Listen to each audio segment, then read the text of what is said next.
Febrile scissors মানে কি, যে একটা 6 মাস থেকে 5 বছরের বাচ্চা, তার জ্বর হবে এবং তার সঙ্গে মানে হেলদি বাচ্চার হাই গ্রেড জ্বর হবে এবং তার সঙ্গেই সিজার হবে। ঠিক আছে? এখানে কোনো আন্ডারলাইন ইনফেকশন কিন্তু থাকবে না, বা আগেরও কোনো সিজার এর হিস্ট্রি থাকবে না। এটা মোস্টলি এখানে এপিডার্মিওলজি কি, এখানে ফ্যামিলি হিস্ট্রি থাকতে পারে, ট্রিগার্ড বাই ইনফেকশনস হতে পারে, ভাইরাল ইনফেকশন, গ্যাস্ট্রোএন্টারাইটিস, এইসবই ইত্যাদি ইত্যাদি। এবার কি ক্লাসিফিকেশন, একটা হচ্ছে সিম্পল, একটা কমপ্লেক্স।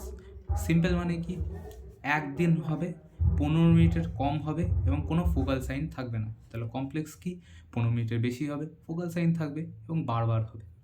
ওকে, এবার রিস্ক ফ্যাক্টর কি, 1.5 বছরের বাচ্চা, ফ্যামিলিতে হিস্ট্রি আছে, ফ্যামিলি হিস্ট্রি আছে এবং মাল্টিপল সিজার্স হয়েছিল আগের বার কম জ্বরেই। ঠিক আছে, কম জ্বরের মধ্যেই ফার্স্ট সিজার হয়েছিল। এগুলো হচ্ছে রিস্ক ফ্যাক্টর।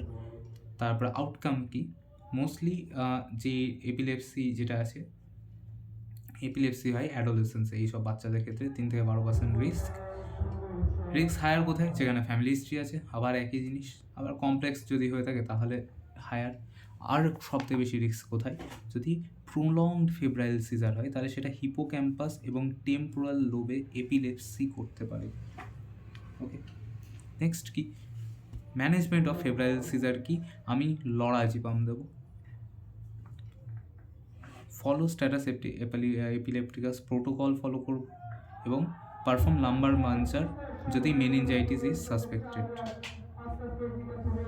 প্রোফাইল অ্যাক্সেসে কী দেওয়া হবে, যদি ফ্রিকুয়েন্ট হয়ে থাকে, অর্থাৎ 6 মাসে 3বারের বেশি হয়ে থাকে, বা 1 বছরে 4বারের বেশি হয়ে থাকে, সেক্ষেত্রে আমাকে প্রোফাইল অ্যাক্সিস দিতে হবে। প্রোফাইল অ্যাক্সিস আমি কী দেবো, ডায়াজিপাম দেবো, কতদিন দেবো, অনসেট এবং তারপরে 3 দিন। ওকে, মানে জ্বর হলেই আমি সেদিন থেকে 3 দিন দেবো।